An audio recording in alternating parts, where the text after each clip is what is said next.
हर खबर पर होगी आपकी पकड़। डाउनलोड कीजिए एबीपी लाइव ऐप। खबर दिन भर देख रहे हैं आप। सुमित अवस्थी और मैं रुमाना इसार खान लगातार आपके साथ बने हुए हैं और अब बात करते हैं सुशांत मामले की। देखिए, सुशांत सिंह राजपूत की कथित सुसाइड को 60 दिन हो गए हैं, अब तक गुत्थी सुलझी नहीं है। कई मिस्ट्रीज सामने आई हैं और इस बीच एक और नई मिस्ट्री सामने आई है।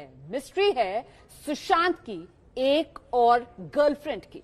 जी हां, इन्फोर्समेंट डायरेक्टरेट की जांच में अब पता चल रहा है कि सुशांत के बैंक अकाउंट से एक ऐसे फ्लैट की किस्तें भरी जा रही हैं जिसमें सुशांत की एक पूर्व गर्लफ्रेंड रहती है। ये पूर्व गर्लफ्रेंड कौन है, इसके नाम का भी खुलासा नहीं हुआ है।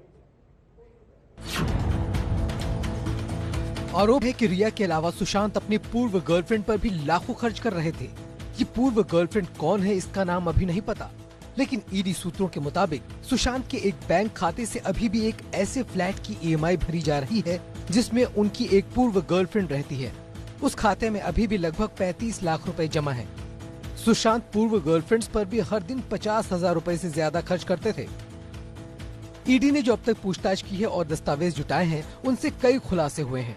ईडी को पता चला है कि सुशांत के बैंक खातों में अभी भी करोड़ों रुपए जमा है। सूत्रों के मुताबिक इन बैंक खातों में से स्टैंडर्ड चार्टर्ड बैंक में 25 से 30 लाख रुपए जमा है। एचडीएफसी बैंक में 1 करोड़ 17 लाख रुपए जमा है। सुशांत के कोटक बैंक में 2 करोड़ 24 लाख रुपए जमा है। ईडी सूत्रों के मुताबिक इस मामले में रिया चक्रवर्ती से भी सवाल किए गए। रिया ने इसके क्या जवाब दिए, ये भी जान लीजिए। सवाल: क्या आपके खाते में सुशांत सिंह के खाते से पैसा आया है? रिया ने कहा, मैंने आपको सभी दस्तावेज पेश कर दिए हैं। आप खुद देख सकते हैं कि आज की तारीख तक मेरे खाते में सुशांत के खाते से कोई रकम नहीं आई है। सवाल: क्या आप सुशांत की तरफ से उनकी फाइनेंशियल डीलिंग करती थी? रिया: मैंने कभी उनकी कोई फाइनेंशियल डीलिंग नहीं की। सवाल: सुशांत सिंह के खाते से 4.5 करोड़ रुपए की एफडी के बारे में आप क्या जानती हैं? एफडी 2 दिनों में अचानक क्यों तोड़ दी गई? रिया: मुझे इस बारे में कुछ नहीं पता। इसके बारे में सुशांत ही बता सकते थे कि उन्होंने ऐसा क्यों किया।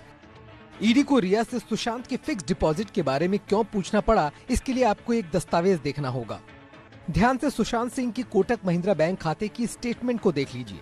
इसमें साफ तौर पर दिखता है कि 26 नवंबर 2019 को एफडी कराई गई और 28 नवंबर 2019 को 4.5 करोड़ रुपए की एफडी तोड़वा दी गई। इसके बाद उनमें से 1-1 करोड़ रुपए की 2 अलग अलग एफडी करा दी गई, यानी उस एफडी में से 2.5 करोड़ रुपया निकाल लिया गया।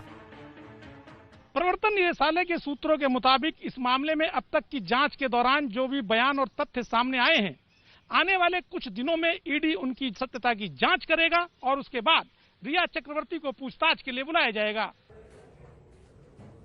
दरअसल इन्फोर्समेंट डायरेक्टरेट इन दिनों सुशांत सिंह राजपूत के बैंक खातों की जांच कर रही है और उससे कई नए खुलासे सामने आ रहे हैं। कुछ नए डिटेल्स हमको पता चले हैं, एक्सक्लूसिव जानकारी। तो जानकारी ये सामने निकल कर आ रही है, 13 से 21 नवंबर के बीच खर्चे का लेखा जोखा मिला है ईडी को। सुशांत ने एक हफ्ते के भीतर इस दौरान 28 लाख रुपए खर्च कर दिए। सिर्फ एक हफ्ते में 28 लाख रुपए खर्च किए सुशांत ने, मतलब हर रोज 4 लाख रुपए खर्च किए। एक दिन का खर्चा 4 लाख का। एक दिन में 5 लाख रुपए चेक के जरिए निकाला गया। इतना ही नहीं, और जो जानकारी सामने आ रही है, 2 से ज्यादा बार रकम एटीएम के जरिए निकाली गई। साथ ही यह भी बताएं आपको कि सुशांत के खर्चे में शराब, चॉकलेट, फर्नीचर, इस सब की खरीद शामिल है। एक हफ्ते के दौरान रिया को भी 1.5 लाख रुपए दिए गए। ये सारी जानकारियां ईडी ने इकट्ठी की। 40,000 उसके मेकअप पर खर्चे के लिए दिया गया।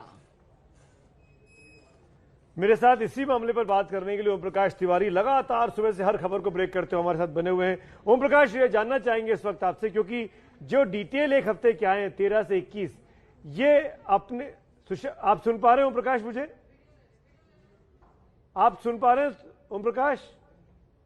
मेरे ख्याल से संपर्क नहीं हो पा रहा है ओम प्रकाश तिवारी से, वरना ये बहुत महत्वपूर्ण जानकारी है कि एक हफ्ते के अंदर 28 लाख रुपए खर्च कर देना। क्या ये उनकी आदत में शुमार था? इतने बड़े खर्चे वो करते रहते थे, या वो एक ऐसा हफ्ता था जिसमें ऐसे खर्चे हुए?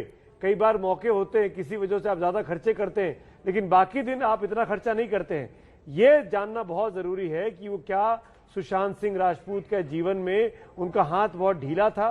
क्या वो दबा के खर्च करना चाहते थे? क्या इसीलिए उनके बैंक अकाउंट में लगातार कमी आती गई, जिसकी तरफ माँ बाप पिताजी चिंता जता रहे? माफ करिएगा, माँ तो उनकी स्वर्गवासी हो चुकी है। लेकिन सवाल ये भी खड़ा होता है कि इस पूरे हलचल के दौरान कि क्या सुशांत सिंह राजपूत ये सब खर्चे रिया चक्रवर्ती के कहने पर कर रहे थे या अपनी मनमर्जी से कर रहे थे? बिल्कुल, और खर्चे भी ऐसे कि सबकी नजर में आ गए। एक हफ्ते में 28 लाख रुपए, मतलब औसतन एक दिन में 4 लाख रुपए का खर्च। सुशांत सिंह राजपूत के बाकी जो रिकॉर्ड्स हैं उसमें ये जो हफ्ते का खर्चा है, इसे लेकर कहीं ना कहीं सवाल खड़े हो रहे हैं। और इस दौरान खर्च का ब्यौरा भी सामने निकल कर आया है। 5 लाख रुपए कैश निकाला गया। इसके अलावा जो सामान खरीदा गया उसमें शराब खरीदी गई, चॉकलेट खरीदी गई, फर्नीचर खरीदा गया और रिया चक्रवर्ती को भी 1.5 लाख रुपए दिए गए। इसके अलावा रिया के मेकअप का सामान जो खरीदा गया उसका भी ब्यौरा इसी एक हफ्ते के खर्चे में शामिल है।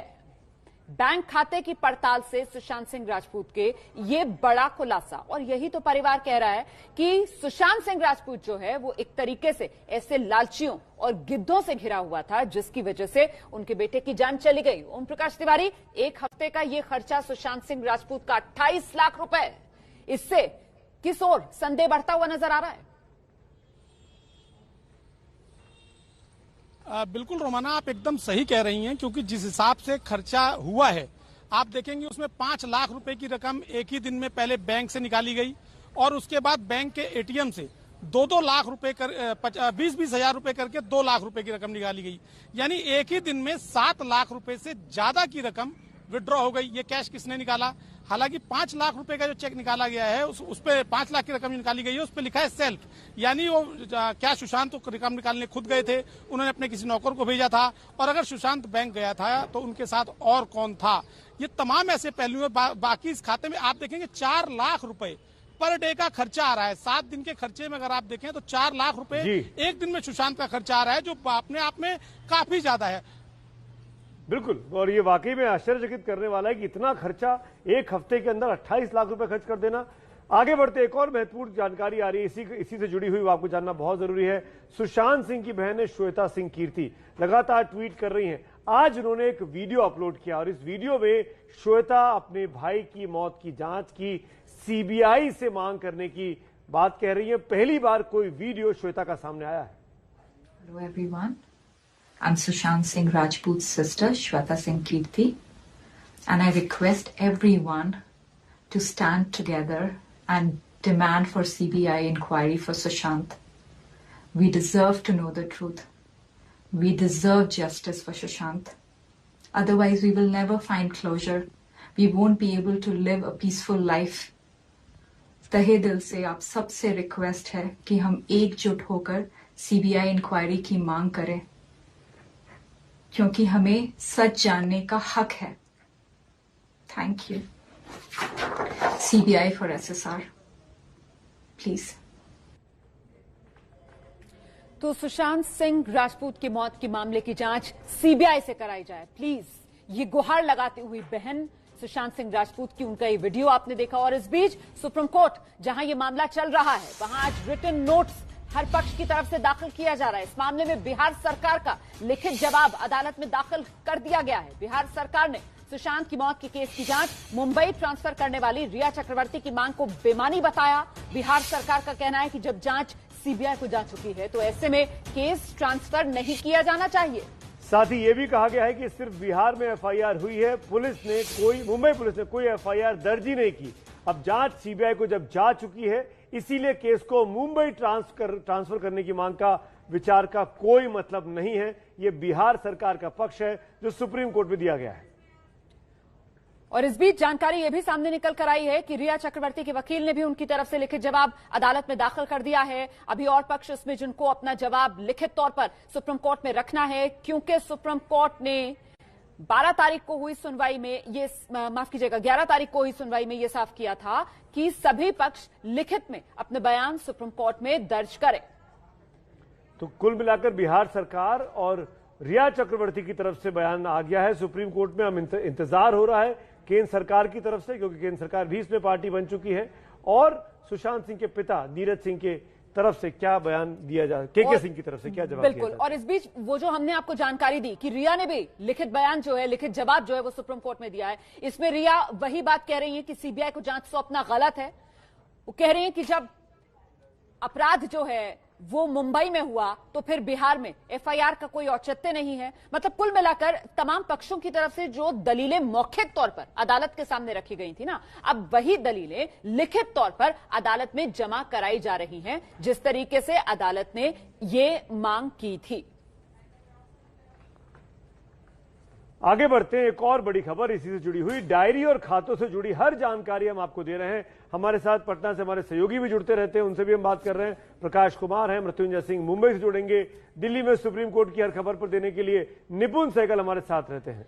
जी, लेकिन जरा बात कर लेते हैं उस डायरी की जो कहीं ना कहीं सुर्खियों में बनी हुई है। डायरी में सुशांत ने लिखा है कि वो हॉलीवुड जाना चाहते थे। इस डायरी में सुशांत के सपने हैं, उन्हें किस तरीके से प्लानिंग की थी अपने आगे की जिंदगी में, वो इस डायरी में लिखा है। तो सवाल ये उठता है कि अगर इतना सब सोच रखा था सुशांत सिंह राजपूत ने, फ्यूचर की इतनी लंबी प्लानिंग कर रखी थी, तो फिर खुदकुशी क्यों?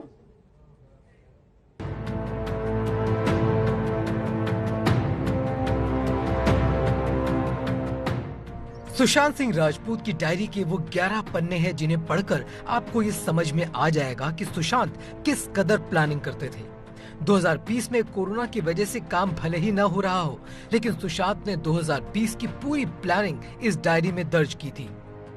इन पन्नों में सुशांत अपनी एक्टिंग स्किल्स को और बेहतर करने का प्लान बना रहे थे। डायरी के इस पन्ने के सबसे ऊपर देखिए, सुशांत ने लिखा है acting for the camera, preparation, यानी अपने किरदार की कैसी तैयारी करनी है उसकी पूरी प्लानिंग करते थे सुशांत। लेकिन सुशांत के दिमाग में सिर्फ एक्टिंग नहीं बल्कि और भी बड़े लक्ष्य थे। सुशांत की इस डायरी को पढ़ते हुए जब हम इस 10वें पन्ने पर पहुंचे तो हमें उनके हॉलीवुड प्लान का पता चला। सुशांत ने इस पन्ने पर पूरा फ्लो चार्ट बनाया था। पन्ने के सबसे बाईं तरफ ऊपर में उन्होंने एसेट क्रिएशन की बात लिखते हुए 50 करोड़ रुपए का फिगर लिखा था। इसी के नीचे उन्होंने तीसरे पॉइंट पर अमेरिका के लॉस एंजलिस में एक घर की बात लिखी थी। इसके बाद अगर इसी पन्ने के नीचे की तरफ देखें तो उन्होंने अपने विजन के तहत 4 पॉइंट लिखे थे। इसमें सबसे पहला लक्ष्य साल 2020 में हॉलीवुड में पूरी तरह सक्रिय होने का था। सुशांत की प्लानिंग बहुत दूर तक थी। इस लक्ष्य को हासिल करने के लिए उन्होंने अपनी ब्रांड बिल्डिंग का भी पूरा प्लान तैयार किया था। इसके लिए उन्होंने 2 एजेंसीज के नाम भी तय किए थे, जिनके नाम उन्होंने इस पन्ने के टॉप पर लिखे थे, क्वान और रेन्सड्रॉप मीडिया। इसके अलावा नीचे उन्होंने अपनी एक कोर टीम बनाने का भी प्लान बनाया था। साफ है कि सुशांत के सपने बहुत बड़े थे। वो आगे के सपने देख रहे थे और सारी प्लानिंग उसी के तहत कर रहे थे। यही वजह है कि कोई उनकी खुदकुशी की बात को मानने के लिए तैयार नहीं है।